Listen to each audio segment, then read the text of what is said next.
An exclusive XM presentation. George Carlin is about to get unmasked. Unmasked. Truth in comedy. Through the inner soul of the comedic mind. Unmasked. On XM Satellite Radio. Uncensored conversation with America's most important comedic minds. Unmasked. Pay no attention to that man behind the curtain. There are 400,000 words in the English language, and there are 7 of them you can't say on television. Shit, piss, fuck, cunt, cocksucker, motherfucker, and tits. Huh? The wild dogs chase the rest of the people down the highway, and one by one the dogs pick off the old fucks and the slow people because they're in the fast lane where they don't belong. Get the fuck out of the fast lane if you're an old fuck, if you're a slow fuck. Get over on the right. Get over on the right. This is Unmasked with George Carlin, an XM exclusive comedy presentation. Now, from XM's Performance Theater in Washington, D.C., here's Sonny Fox. We are honoring a fellow who has really changed comedy as we know it, literally. He's celebrating 50 years of entertainment this year. He's gone through more changes than most people do in a lifetime, and he's invited us along on those changes. And sort of like the Beatles, we've gone through those changes with him. And he spent 50 years, think about that, 50 years making us laugh. And more importantly, in some people's opinion, he's spent 50 years making us think. Would you welcome, please, Mr. George Carlin.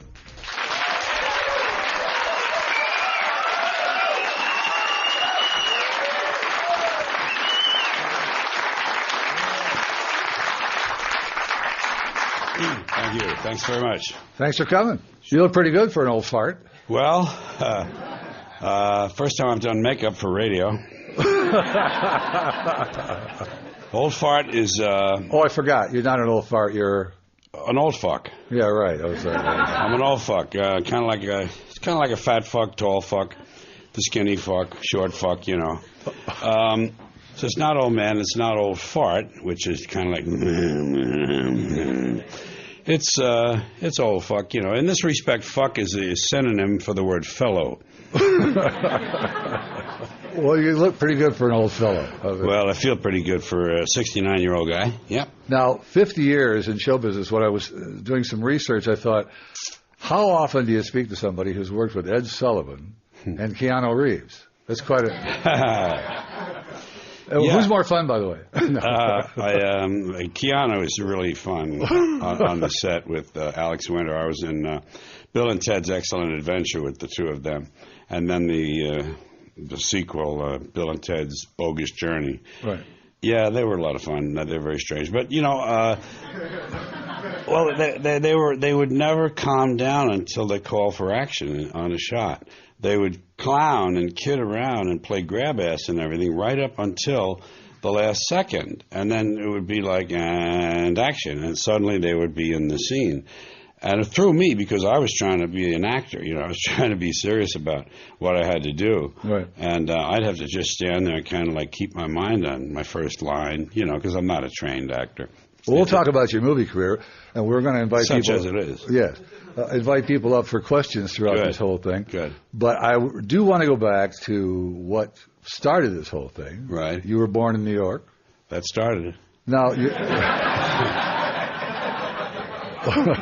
your mother made a rather important decision when you were just a baby to raise... my dad? Yeah. Yeah. He was a drinker, and he was a very successful advertising salesman in newspapers, selling space. And he was an accomplished public speaker, after dinner speaker they called him. And he was a drinker and a bit of a bully. He never did beat her or touch her or anything like that, but he kind of terrorized her and was abusive to my brother. So she didn't want that happening to me. And when I was 2 months old and my brother was 5 years old, she took us out the fire escape window in her father's apartment in New York. I in her arms and my brother at her hand, down the fire escape into the backyard, through the backyards out to Broadway, and into my uncle's Packard, and drove us off to the country, and she never looked back. Then she got back into business in advertising and raised 2 boys during the Depression and the Second World War. So she did quite a job. Your mom's been quite an influence on you, hasn't she? Yeah, well, she was the sole parent, of course, and she was absent because she had to work. So I did a lot of parenting to myself. I engaged in a lot of mental activity to kind of fill the void which children will do, and I had radio to listen to.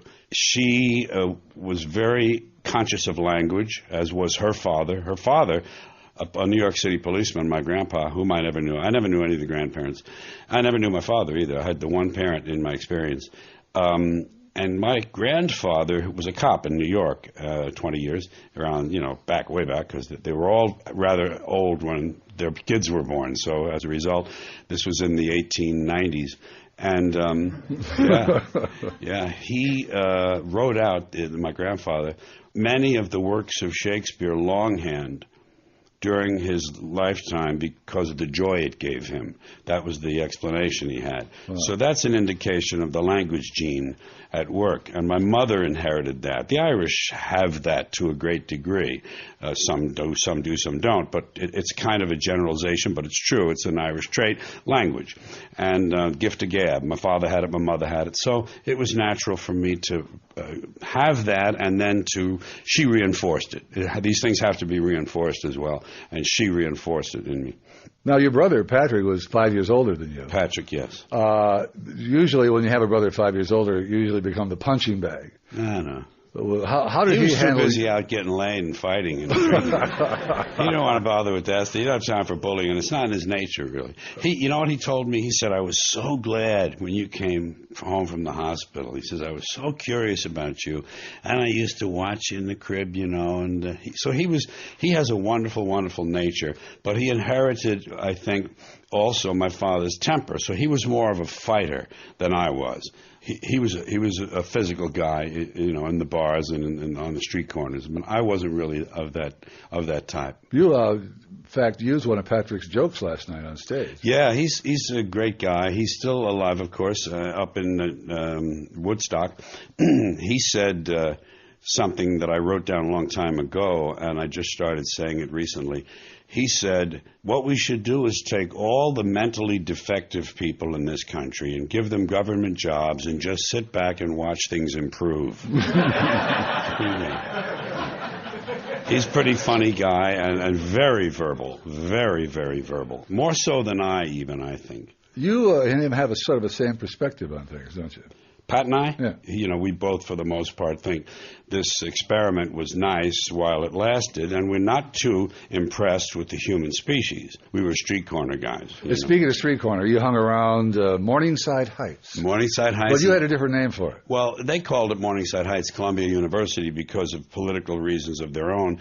We lived in what we called White Harlem. It was the west side of Harlem. It was technically, in a manner of speaking, the white area of West Harlem. We had Cuban, Puerto Rican, a lot of Dominican, great number of Dominicans in Manhattan now, and Black Harlem, of course. So we lived in a kind of a mixed area, especially as you got out from the Irish enclave. We lived in a little, I would call it an Irish enclave. One half of that street was white, and the other half of it was black. And there wasn't a lot of hostility. I mean, there were occasional things, and there were attitudes probably that people held privately. I don't know. I never had that in my household. I never had those words and those attitudes expressed. So I didn't have them. Well, the people in that area, your childhood certainly impressed you. You shared them with all of us. Father Rivera, was he really that lenient? You could actually see the line move at confession. Yeah. Father, we had about 6 priests in the parish. Father Kelly, Father Ford was the pastor, Father Russell, Father Smith, and some of them came and went, and I don't remember the names. Father Daly and Father Halpern and Father Rivera, who was there primarily because there was starting to be more of a Spanish representation. I don't use words like Latino and Hispanic. I say what we grew up with. They're Spanish people, Spanish heritage. Somewhere in their mixed blood, there's Spain. So I call them Spanish people. Father Rivera was there to serve them. And Father Rivera didn't understand. I mean, he understood English, but he didn't sound like he understood English. and we would go to Father Rivera because he was notoriously, or that's probably not the right word, he was famously more lenient. He didn't question you. Some of the priests, they would question, so how did you touch yourself? How did you touch yourself, son? He didn't go into any of that, how I touched myself. No, you just started. He didn't want that.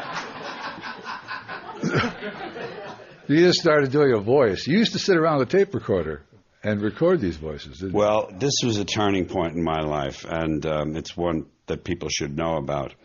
When I was a young boy, I was a mimic, and I could imitate people in the neighborhood, authority figures, teachers, shop owners, other parents, cops on the beat, and people on television. Yeah, I could do little imitations. They were largely imitations of other people doing imitations. That's how you learn to do Jimmy Cagney. You see another guy do it on stage, and you say, oh, okay, and you copy him.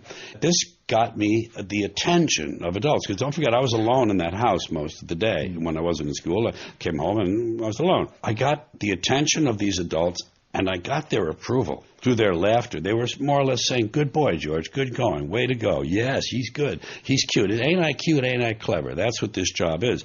So as a youngster, I wanted to be a comedian. I was probably only 8 or 9 or 10 years old when I began to form an idea that I wanted to be in the movies like Danny Kaye and like Red Skelton, and I called that being an actor, but it was actually being a comedian. And pretty soon I found out the word comedian, and I wanted to be a comedian. And when I graduated from 8th grade, the last thing I graduated from, by the way, my mother asked me what I wanted, and one of the brothers at school, Brother Conrad, had told us that he can get a clergyman's discount on cameras. So I asked him if he could get a clergyman's discount on tape recorders. I bought this big Webcor, long story, and I'm keeping it long, that I used it to do voices and do little sketches and skits and fake radio shows and fake newscasts and commercials. And I used it to more or less train myself for the thing I wanted to do. My mother was very progressive to have bought me that as a graduation present. I mean, she was a far thinker to see that in me and go ahead and foster that and reward that. Even though she didn't want me to follow it, but she knew it was a healthy thing for me to be doing. You've always been a planner. Yeah, you had this optimistic Georgie plans, they call me. This optimistic attitude that if you planned it well enough and you meant well, it's going to happen. You believe that? Well, I would only plan things I felt, that obviously that I wanted and thought I was qualified for. But this is the good example of this career planning. When I was a kid, I said, well, first I'll be.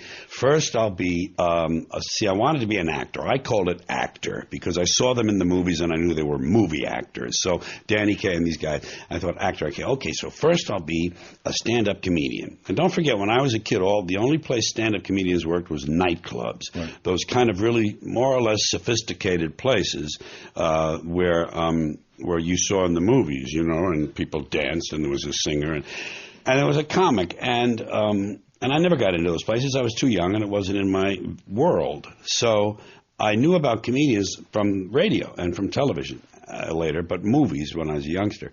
So I aimed at that, and I thought, well, the way to get there would be to first get into radio. That would be my first move, because then I could practice using my voice and I could learn to speak and do a lot of these things without an audience directly in front of me, which is the usual thing in radio. They're not sitting in the studio.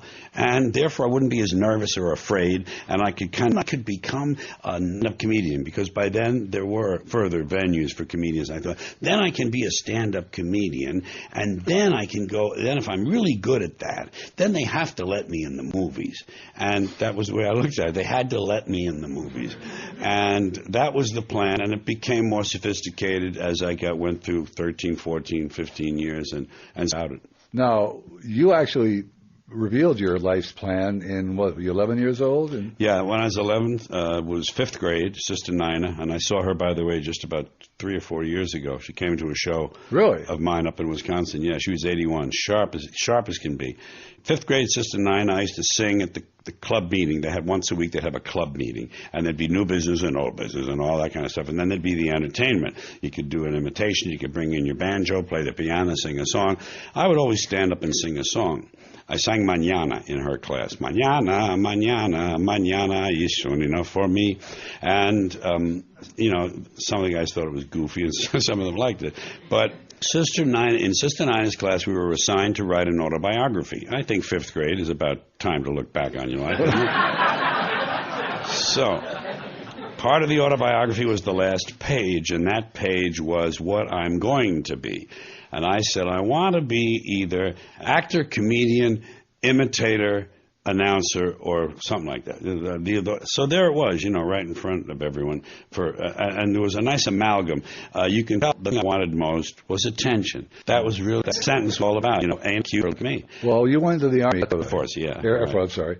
And I wanted to be this announcer. My plan was to go in the Air Force, do 4 years from 17 to 21, get out at the age of 21, and use the GI Bill to go to school to learn to be an announcer and a disc jockey so that I would be learning when I was 21.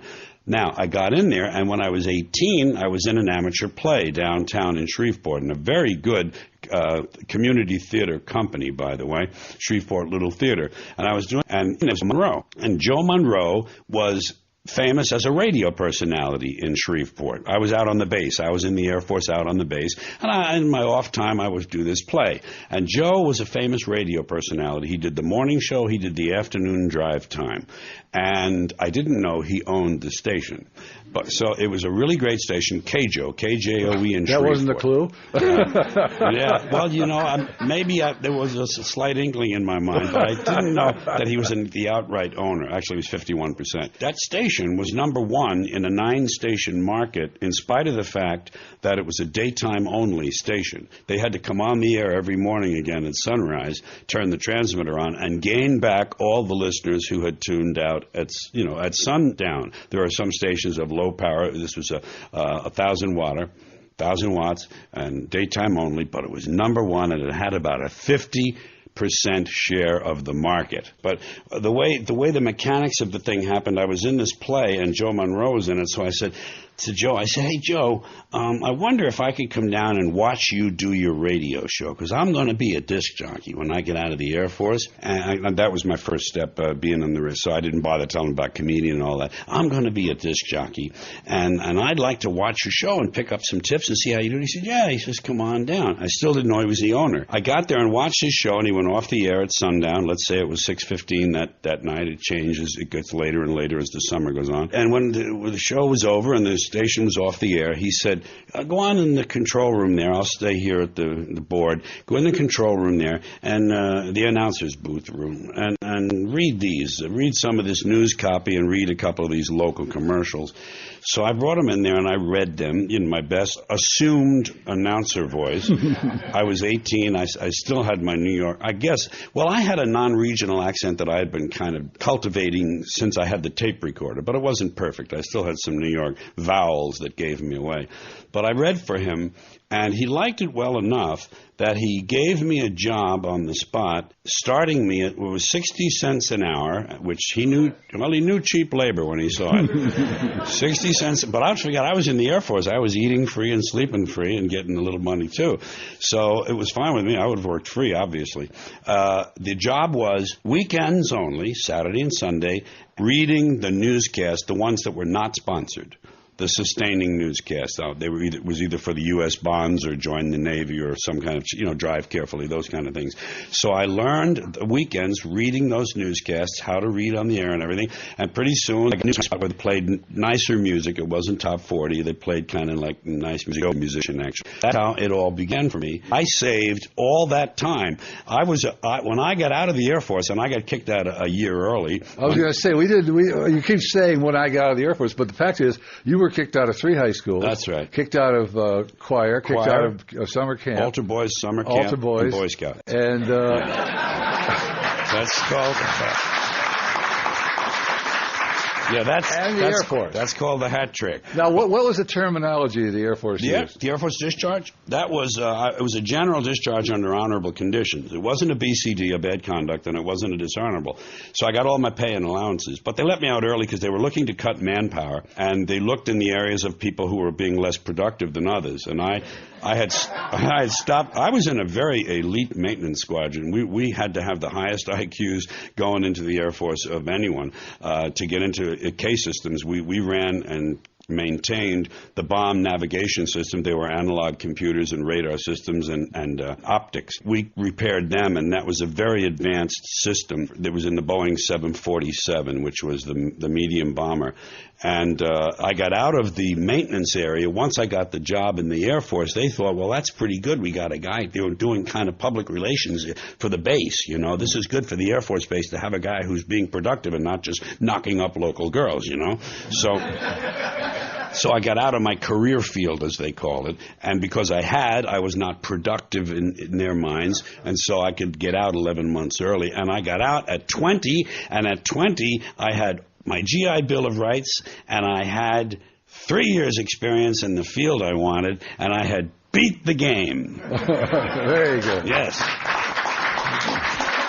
It was a good start. It was a great start. It let me know that, man, you can make some breaks for yourself. And the next stop was KXOL, and you met in Fort Worth. I met Jack Burns in Boston on radio up there, but I wasn't suited for that station. It was a network station with soap operas and stuff, and I went up there because you always want to get to a bigger market. When you're in radio, the first thing you do is you start recording your voice. You start taping to make your tape.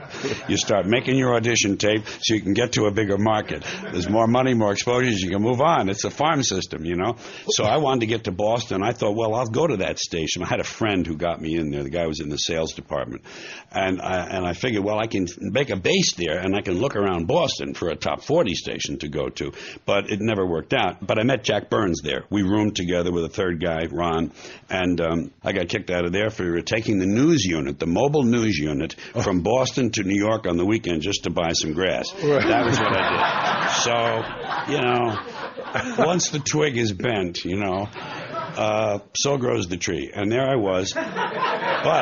Well, wait a minute. You didn't go there because the pot was so good in New York. You didn't know anybody in Boston, right? I didn't know anybody in Boston, and I wanted to be with my buddies down in New York. Right. So we were 5 of us driving all through Harlem looking for grass because we knew where to go. 135th Street was the stop. We had certain stops we could make to buy grass. And we're driving around in this thing with, it says on the outside, it says WEZE, NBC News, you know.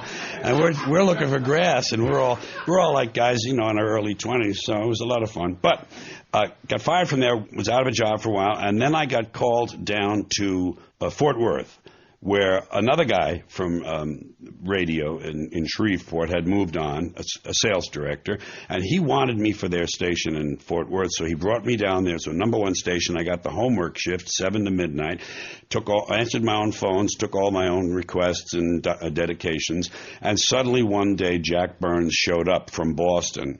He says, I'm going out to give Hollywood one last chance at me. That was his attitude, which is the way to look at things. And his tires were bald, so luckily a news job had opened that day, and he got that job, and he was my nighttime newsman. And you know the rest. We went down to an after-hours comedy joint, which was really a coffee house called The Cellar in Fort Worth. And we did impromptu sketches every night, impromptu skits and two-man stuff. And it was so successful, we left radio. We said, screw this. You know, we had great jobs. We were making like $300, $400 a week. It's 1960, and we're in Fort Worth, a good market. And we could have gone on from there, but we decided to quit radio because we'll go to Hollywood and become stars. Because we have this filthy act that we did. Filthy. It was just, and in those days, filthy comedy didn't have a market for it at all. And there we were, how naive, but how wonderful when you're in that age period, to just get in my newly bought Dodge Dart Pioneer with the tinted windows and the AM/FM radio, and drive to Los Angeles on spec. You know, on speculation, we had about $300, and we got lucky out there. We got lucky. I got lucky every time I turned around. Well, when you went out there, you got a job at a club. Yeah, no, what happened was this. First, we went out there, and we were looking to see how we could get into show business. We knew we had this act we had written, and in the daytime we'd write stuff and learn it. Terrible. So we would go to places and look at other people, and we would hang around Dino's on the Strip and figure Frank Sinatra might come in. We hung around the Brown Derby one night, and Rock Hudson came floating through, and we were just using up our money. And one day we went back to the apartment, and the rest of our money had been stolen out of the sock drawer. good hiding place, George. And we had no money. So we thought, well, gee, we hadn't counted on that. And we had vowed not to work, just to go straight into show business. We didn't want jobs, none of that bellhop stuff, none of that car hop, none of that stuff. We won't go into radio out there. But what happened was the only thing we knew was radio. And the only thing we really felt we deserved was radio. The second biggest market in the country. I mean, it was sheer lunacy to expect to just get into that market. But we went around. We went first to KFWB, number one in the market, top 40 station. And we didn't have tapes or anything. They didn't want us, So we're walking along, and we see this radio station, KDAY. We walked in there, and that's where my star on the walk is now out in Hollywood. Really? I had them put it out in front of that radio station. It's kind of nice. We went in there, and they were looking for a morning comedy team. I mean, it's just all luck, You just get lucky, and you're on a roll. They were looking for guys like us. We did a tape for them. They loved us. They called us the Wright Brothers instead of by our real names. They called us the Wright Brothers. But it did a big publicity campaign, ads in Variety, full-color ads and everything, and put us on the air. And here we are on the air about, let's see, it would only have been about 2 months after we got there. And it was just sheer madness, there we were. That wasn't good enough for you. No. What we did was still work on the act. We're going to work on the act because this is only a stepping stone, And now we're making about $500 a week each, and that's good, and we're great. But we're practicing this act after hours. This was also a daytime station, by the way. Even though it was a 50,000 watter and it had a big signal out on the West Coast, it was a daytimer. And we went off the air at sundown, and in the studio, we would work on these routines. We were getting serious now. And nearby, about 2 blocks away, was a coffee house. That was the way for us to get in. They were now coffee houses. It was the era of the beatniks. And coffee houses liked offbeat entertainment. And we knew we could get in there and do our stuff for the owner maybe and get a shot. Just get a hootenanny shot. Get a single shot, And we went over there. He liked us and he hired us for 2 weeks. We're still rehearsing our act. And a guy came walking through the studio because it was an office building and you could see the studios on your left and there were little offices here. He was a song plugger. He was a guy who used to do PR for songwriters and stuff and record labels.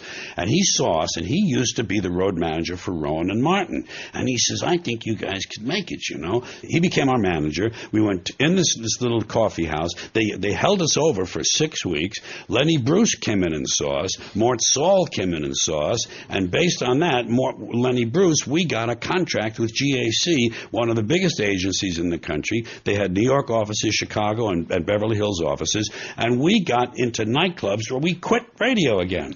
We quit. We said, no, sorry about that. We've got something to do. And we went on and began a career that worked out very well. 2 years together. We were on The Tonight Show with Jack Parr that October. We drove out of Shreveport in March. We drove out of Shreveport in March, and that October we were on NBC television at night on the biggest show for a comedian. It's just stupid, But, man, it can happen. It can happen, Yeah, thank you. I've heard the term luck of the Irish. Maybe it started with you. I know it. Jack Burns, by the way, if you're not old enough to remember, went on to do Burns and Shriver, who you may have seen on Ed Sullivan's show, doing their taxi cab routine. Jack was the bigot in the back. That's the bigot in the back, and Avery was the cab. Yeah, well, these commies out there, the commies, he did that character very beautifully, and he had a good career. And he played Warren when Don Knotts retired from Mayberry RFD. He played Warren. He was the new deputy, and he's had a good career writing and producing things. Now, you went on to become a solo act. Yeah. Each of us wanted to eventually become soloists. Ed Sullivan. Yeah. How in the world did that happen? Well, that's a part of the process as you become known. This was the era of variety television. And there were 2 important syndicated TV shows at that time. Merv Griffin and had a show, it was a 90-minute nighttime show, and it was syndicated as opposed to being on a network. And so was Mike Douglas. Mike Douglas had a daytime show that was syndicated, both out of Westinghouse Television. And I did about 15 Merv Griffins, and I did about 15 Mike Douglases. by the time the networks noticed me, the producers for the network, the guy who produced the Jimmy Dean show, they got me on there, and I did a monologue on there, and then they kept me over, and I did another monologue the next week, and there I was on ABC television. And from there, those same producers did a summertime show the next year. It took Andy Williams' place on the Kraft Summer Music Hall, and we took his place during the summer, calling it the Summer Music Hall, with John Davidson. And I was the house comedian and the writer. And from there, that's when Ed Sullivan notices you, or the Carson people notice you, or Hollywood Palace, or whatever other variety show you were going to get on. There were a lot of variety shows then. Carol Burnett, Jimmy Rogers, a lot of them. Do you remember meeting Ed Sullivan the first time? Oh, yeah. He was just what he looked like. He was, But he took I held out. They wanted me on that show. Here I am, still now in my early developmental stage, although I was on national television a lot. And they wanted me on the Ed Sullivan Show, and I resisted because I had heard that they were very brutal with comedians about cutting their time at the last minute. You have 6 minutes, they come and tell you to cut a minute because the monkeys went long, Sorry, but the baboon went long, you're going to have to cut.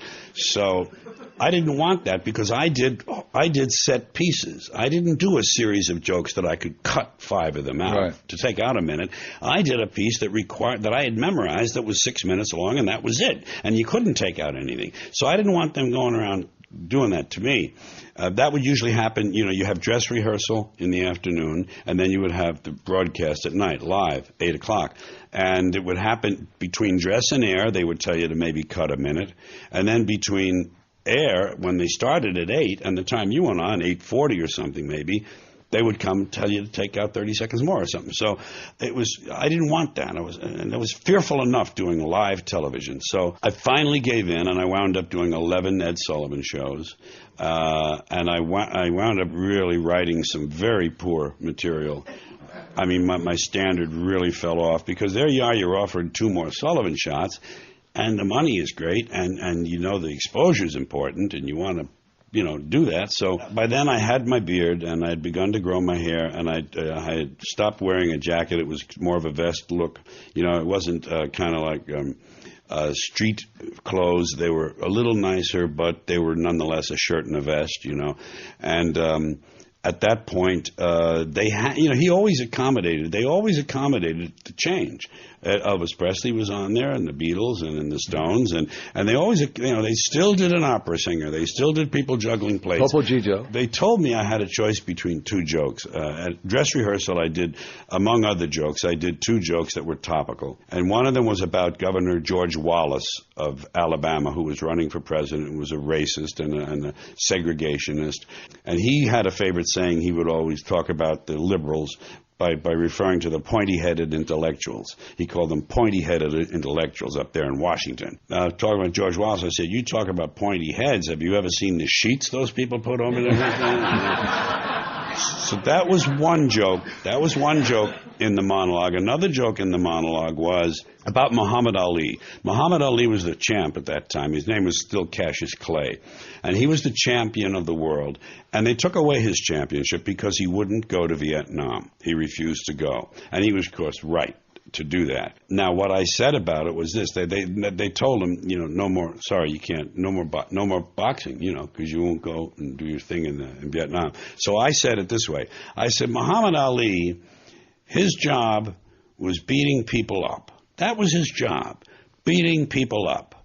They wanted him to go overseas and kill people. And he said, no, I don't want to kill people. I'd rather just beat them up. And they said, all right, well, if you won't go and kill people, we're not going to let you beat them up. And they told me between dress and air, they told me, they said, you can have this is the oddest censorship I ever experienced. They said, you can have one of those jokes or the other, but not both. It was volume rather than, it was the strangest thing.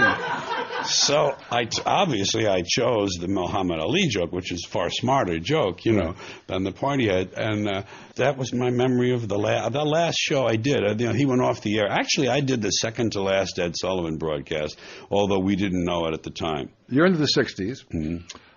You've been getting high since you were, 14? Yeah, 13. And you were going through... Sorry. These things are important. That year does make a big difference. That's right. But when you're doing drugs and whatnot, it's not always conducive to productivity. Yeah, once you get to something that you can't put down. Right. The beer and the pot, my lifelong buzz was beer and pot.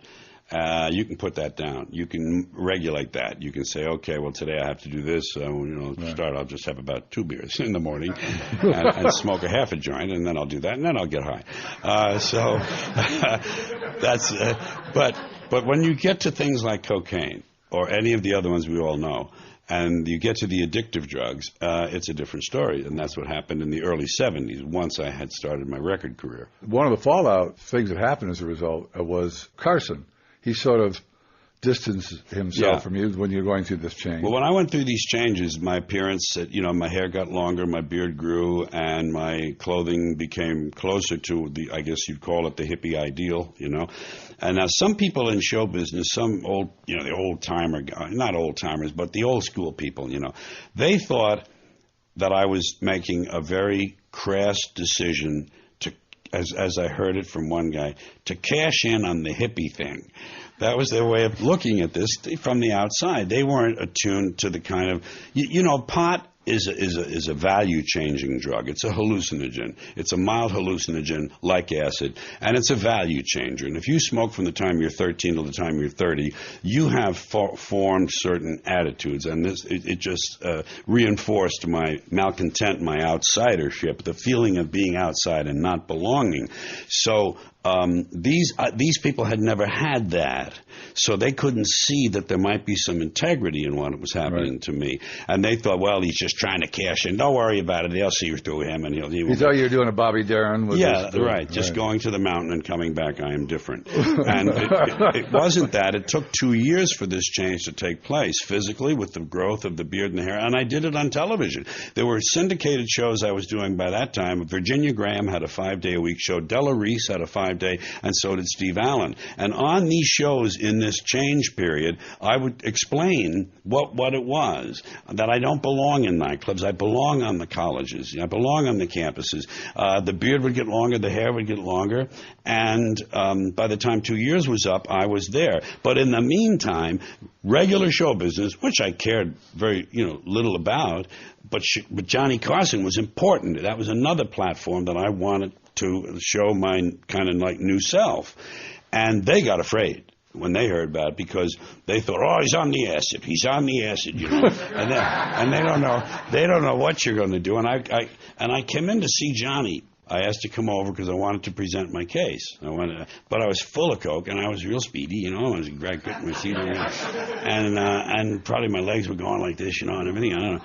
And I had a tie-dye shirt that was really garish and bizarre looking, And that just confirmed what they thought. They thought, oh, fucking Christ, look at this, So I had to fight my way out of that by being accepted in the place I said I would be, which was, younger, I'll call it a more youth-oriented culture, Well, Johnny obviously knows talent, because you ended up coming back and hosting. You filled in as guest host how many times? I don't know. It must have been 20 times I guest host. I've done 140 of those shows, counting Jay Leno, starting with Jack Parr. Did you enjoy co-hosting, or was that too straight for you? No, it was. I enjoyed the status that it gave me, and the exposure to talk about whatever other things I wanted to talk about. But it wasn't coming. And I was loaded on coke on a lot of those shows that I co-host. I did one show when I was loaded, and David Carradine was one of the guests. All right? I believe he was on acid that night. I only just say I believe that. I've never asked him. He came out in this one of these, he was in that Far Eastern, that period. Kung Fu thing. Yeah, well, it was more like Far Eastern. It was kind of a diaphanous, sort of a flowing white garment, And he came out, and he was sitting there on the couch with his legs in the crossed position up on the couch. And I could swear to this day that each time I asked him a question, that he was answering the next one. Yeah. That's how fucked up I was. And you do have a list of the questions, so you kind of know what's next, because you do rehearse what you're going to ask. But I don't know how that would be possible, but it seemed like he was doing that. I wonder if there's anyone out in eBay land who has an old copy of that for some odd reason. I have a lot of old stuff. Can you imagine Mr. and Mrs. America laying in bed watching? Yeah. And you guys are on. I know. But by the way, speaking of being coked up, the very first Saturday Night Live, you were the host. Coked all week. And did they have to bang on your door and get you to come? They say they did. It's been said to me. I believe it, because you do get, you do lock all the bolts and things and shit when you're getting real paranoid, I had great coke too, and I did it all week, and I didn't like what I did on the show, and I was afraid to do sketches. I didn't want it. I told Lauren the first day, I said, don't put me in sketches. I'm not good at that. I really didn't feel very confident about acting ability, and I didn't know sketch acting is different from acting, so I didn't make that accommodation in my mind, so I just said, leave me out of everything, just let me do little spots. Let me do little monologues, 30 seconds, a minute and a half, 2 minutes here, and all through the show. I can see myself grinding my teeth on that first broadcast. If you ever see the DVD, watch for the guy grinding his teeth and catching his breath, kind of like, You did a couple of movies. You did Car Wash with Richard Pryor. Yeah. You and Richard had worked together, though, before. Richard Pryor was in the same state I was. Richard Pryor was still an unknown comedian who hadn't done any television. And he was in his inoffensive period. He was in his doing Rumpelstiltskin. He did a little, there was a famous Richard Pryor early piece called Rumpelstiltskin. That's what got him on the Merv Griffin show. He was down there working out. We would smoke some joints up there in the high staircase in the basement of this place. The people came in to see Richard Pryor one night from Merv Griffin, and they gave him an interview the next week. So he got his interview. And then I'm still laboring there, and he gets a show from them, and he goes and does the show. Well, by the time he got the show, in between his interview and the show, I had gotten my interview. But then he had his show. So I was one step behind him. So then he got his second show, then I passed my interview, and I got my first show. So the two of us grew out of that room into this syndicated television exposure, which was nationwide and was always watched by the networks. And that was how the two of us sprung to life. Well, one of the good things about the 70s, you released those albums that most people hear on XM Comedy all the time. FM and AM, Class Clown, Occupation Fool, yeah. Toledo Window Box. Yes. Those were 4 gold albums. I had 4 gold albums in a row, 72, 3, 4, and 5. And then I had a couple after that weren't gold. That was what I call the Little David years, Little David Records, right. Owned by Flip Wilson and his manager, who then became my manager, and I was signed to the label.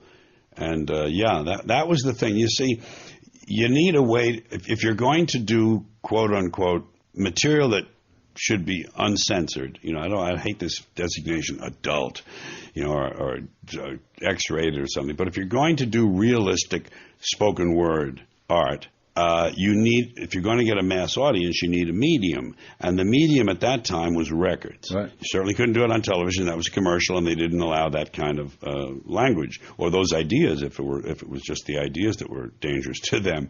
So I got my mass audience through the records. The records fed the box office at the college concerts. The college concerts fed the record sales, and it went around. Plus, you do some television and talk about both. I'll be in Buffalo, I'll be in Toronto, and I'll be in Niagara Falls. And by the way, FM and AM, but you did it a little more gracefully than that. So the whole thing worked.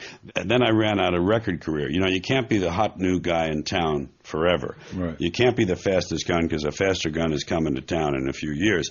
So my record career began to kind of wane in the 70s, as did the counterculture. The disco came into play, and the people who are the true hippies and the true radicals, they kind of retreated to the hills, and the other ones went and got MBAs and stuff like that. And there I was, sort of not knowing who I was and who I should become, to be true to myself. So I drifted a while, and that's when cable started. That's when HBO started at 75 or 76, and I got on there in 77. And now I've done 13 of them. That's my way of reaching the mass audience. Right. It was the first one was George Carlin, 77. George Carlin again, 78. Carlin at Carnegie Hall, 82. Carlin on Campus, 84. Yep. Playing with Your Head, 86. What Am I Doing in New Jersey? 88. 1988. Doing It Again, 1990. Jamming in New York was 92. They did that 40 Years of Comedy special. In 96, Back in Town. You Are All Diseased in 99. Complaints. That got a lot of complaints and grievances in 2001, and Life is Worth Losing in 2005. Right. I've been told that the Jammin' in New York was a special one for you. Well, it was, I'm an entertainer because I work in an entertainment circuit. But there's an artist at work, too. Not all entertainers are artists. Some are just entertainers, and they kind of experience life, their creative lives in a static way. They get to a certain place, and they kind of stay there. Other people who have an artistic element or component grow, because artists always grow and go somewhere. Artists are on a journey. They don't know where it is going. They don't know. They don't want to know. They just know there's something else, there's something more, there's more in me, there's more to talk about, there's more to look at. A painter, a composer, they grow, they live, they grow. It's an ongoing thing. So that is true for me as a writer. That's the artistic part of me, as the writer. So the artist goes through phases and changes. I found my comic voice as a younger person, and then that comic voice lasted until the late 60s, early 70s, when I made that change to the countercultural type material. That was a paradigm shift, and that was a change in voice, the comic voice and the writer voice. And then and then through the 70s, I developed that, and then I kind of lost track of what would be next, and then I didn't know. I kind of drifted, and I was grasping.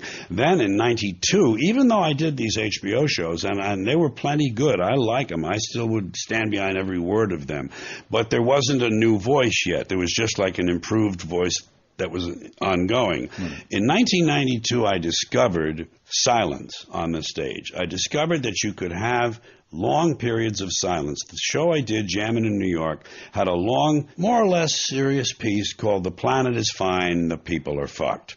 And it was about the fact that the planet will outlive us. Don't worry about the planet. People who tell you they're worried about the planet are not. They're worried about themselves and their habitat. They want a clean place to live. And that's fine. But don't be talking about how you're going to save the planet. You're not. The planet will outlive you, and it will heal itself. And that piece was very thoughtful and very interesting, and I loved it. But I had to learn that there were times in the show when it was okay not to get laughs. And that was another important shift for me that is still playing out. Plus, it was the first live one. It was the first live one. It was New York City. It was the first one done in New York City for me. I did it at Madison Square Garden, not in the big arena, but in the theater there that holds about 6,500. So it was a big audience. It was live, and it was my hometown. And I was king of that town for a night, It really felt good. I looked out my hotel window that night, and I thought, this is my town. One of those kind of scenes you'd see in a movie, kind of a cheesy scene. It was sort of an adult version of when your mother's friends used to pat you on the head and go. Absolutely. Yeah. It was just a graduated version. I still haven't covered books or movies, but I promised to let people ask questions. I'm going on and on. Questions. Are there anyone here that wants to step up and have a question? Anybody? Hi, my name is Alan. Hi, Alan. First of all, it's very rare that you get to meet somebody that is an idol of, and Thank you. 30 years ago, I was introduced to on that first HBO special that you talked about, and I just thank you for 30 years of making me laugh. That's very nice.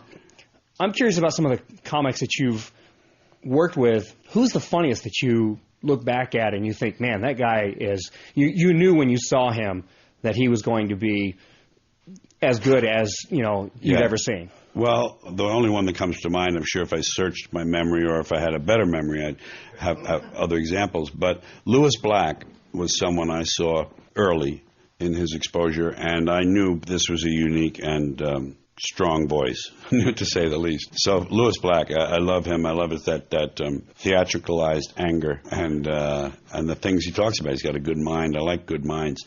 He's one that I think of. I never hung out with comics. I still don't. I'm a loner. I'm a real kind of loner and an outsider. I never hung out in comedy clubs, and of course I never worked in them, so I didn't need to hang out in them. But I was just never attracted to that. The comic culture, the comedians who like to hang out together. So I don't have a lot of knowledge. I didn't have a lot of occurrences of being able to see someone early, I'd say that. But Lewis Black was one that definitely sprang to mind. Hi, my name's Chris. Hi, Chris. You've had the chance to see the entertainment industry evolve tremendously over your career. Yeah. And one thing I've heard said, and whether it's true or not, is that if you saw a lot of people who are icons today, such as yourself, if you started today the way the system is set up, you might not get the opportunities. You maybe never would have had the chance to become who you are. That's right. Do you think that's a fair assessment, or do you think the entertainment industry in general has improved or just changed or gotten worse over your career? Well, depending on the individual, that's both true and not true. I would say with user-generated content and the viral quality of the Internet, that a person who is self-made, let's use that for a shorthand, a person who wants to be self-made has some avenues that certainly I didn't.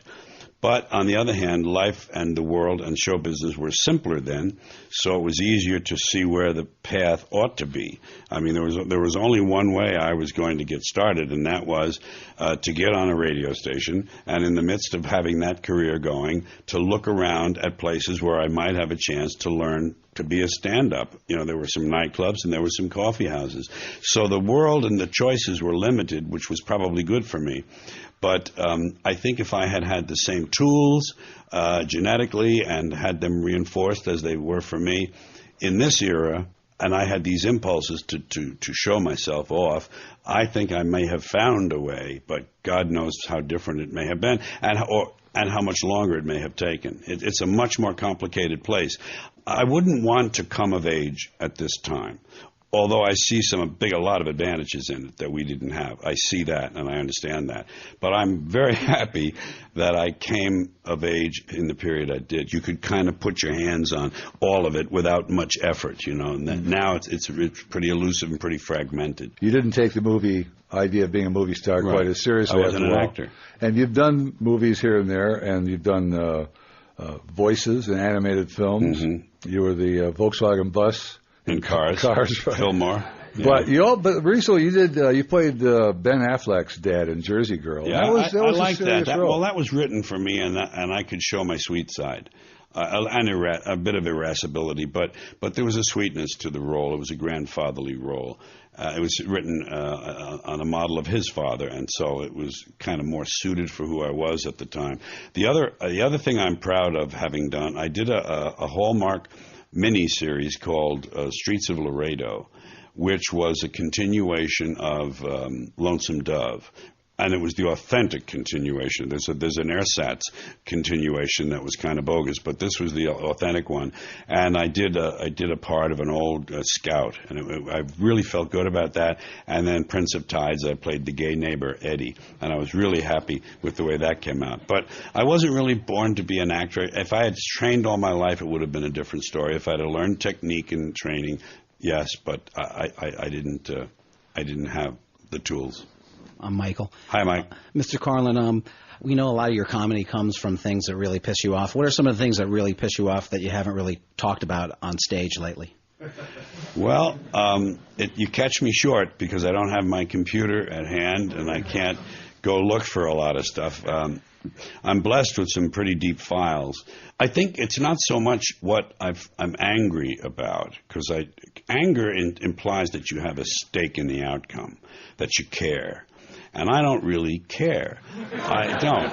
I mean, it comes across as anger, you know. And obviously, there's a theatrical, there's a heightened kind of intensified theatrical anger that you need to convey these thoughts. But I'm not personally an angry man. I'm not personally angry about these things. I think they're wonderful because I root against the species. I finally came to a realization, and this freed me as a writer. This was part of that transformation in the 90s. I realized I didn't really care about this outcome on this planet. I didn't care what happened to the species. I think this is a species that was given great gifts and had great potential and squandered them. I think this species squandered them. I think it chose poor ways of organizing itself socially and politically. I think it made a wrong turn when it came to buying the okey-doke that the spiritual leaders gave, the high priests. We turned it over to the high priests and the traders. It's commerce and religion that have ruined and spoiled the potential of this species. And in this country, the same two things are true, but this country is writ large, and this country is the leader in the decay of the soul, if you will. Just I use that metaphorically. It's just, and I just don't care what happens to this country. I don't care. I don't give a fuck. So, and you know what? The only anger there is, and I recognize one in my voice there. You know what that is? It's really a reflection of disappointment and disillusionment and being let down by my species. You know, we had such great possibilities, and they're not being realized. They talk about poets and philosophers, and well, aren't there? Yes, there are. How much influence do they have? None. There are more people writing poetry in America than there are reading it. Imagine that. Well, I guess that's true in a lot of fields, but it's just, I think that's the anger. It's a frustration. It's a letdown. You know, it comes from, you know, how could you do it? That's why I usually always use the second person. You know, I talk about the audience and I say, how can you know what you did? You know, I don't say, you know what we did here in this country. I say, you know what you people did? I put it on them. It's not my problem. You know, so anyway, that's just a taste of what eats around the edges for me. And if you don't know, if you want more of George's philosophy, the books, Brain Droppings, Napalm, Silly Putty, When Will Jesus Bring the Pork Chops? Yeah. And sometimes a little brain damage can help was actually originally a promotional item. It was actually a magazine-size item to be sold at concerts, but I didn't. I wanted to put out some material in there, so I threw pictures in too, because you have to have pictures in it. It's kind of a pseudo book, quasi book. So if you want to know more of the philosophy, he was just spewing. Some of it is in there, yeah. Yeah, right. Just read those books, because I would like to end on that note, but there's a couple of other questions. One of them that you don't like to be asked is, have you ever thought about when this is going to end, when you're going to retire? Oh, no, I don't mind being asked that. No, it's like I say, the artist is never satisfied. If you begin to be satisfied, you know, something's wrong with you. If you pardon this highfalutin, you know, terminology, I'm talking about the artist part, you know.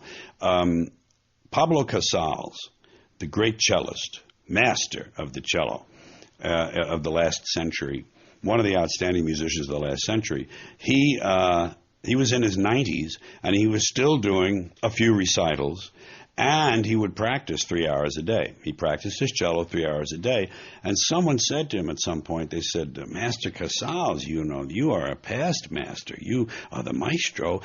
Why, at your age, do you bother practicing 3 hours a day? And he said, well, I'm beginning to notice some improvement.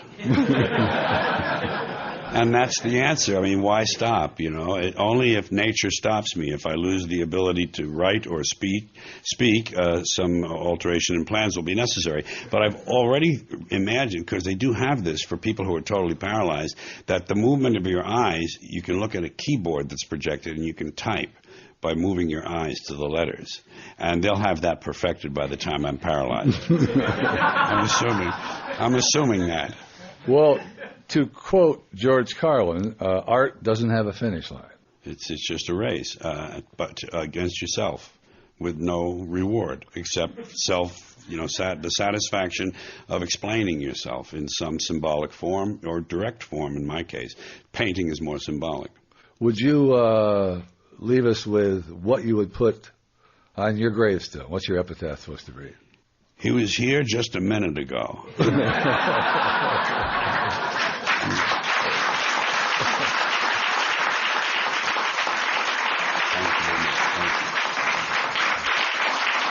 George Carlin.